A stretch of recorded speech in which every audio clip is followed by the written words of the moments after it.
इस दिवस में यह प्रत्यक्ष देखा गया है कि कितने ही धर्मगुरु सत्य की अस्वीकृति के कारण अज्ञान की अतल गहराइयों में खो गए हैं और उनके नाम यशस्वी जनों तथा विद्वानों की नाम पट्टिका से मिटा दिए गए हैं और कितने ही अज्ञानी जनों ने प्रभु धर्म की अपनी स्वीकृति के कारण ऊंचाई पर उठकर ज्ञान के उच्च शिखर की सिद्धि की है और उनके नाम शक्ति की लेखनी ने दिव्य ज्ञान की पाती पर उत्कीर्ण किए हैं।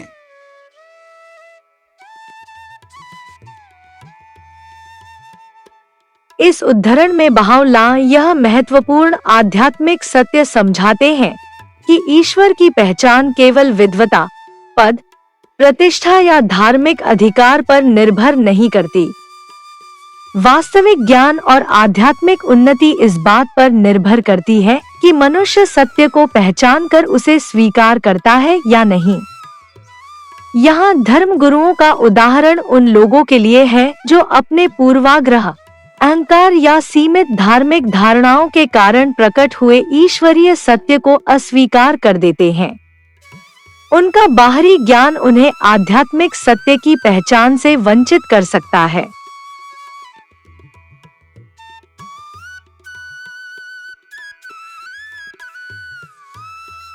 इसके विपरीत जो व्यक्ति संसार की दृष्टि में साधारण या अज्ञानी समझा जाता है, लेकिन निष्कपट हृदय से ईश्वर के प्रकट किए गए सत्य को स्वीकार करता है, वह आध्यात्मिक ज्ञान की ऊंचाइयों तक पहुंच सकता है।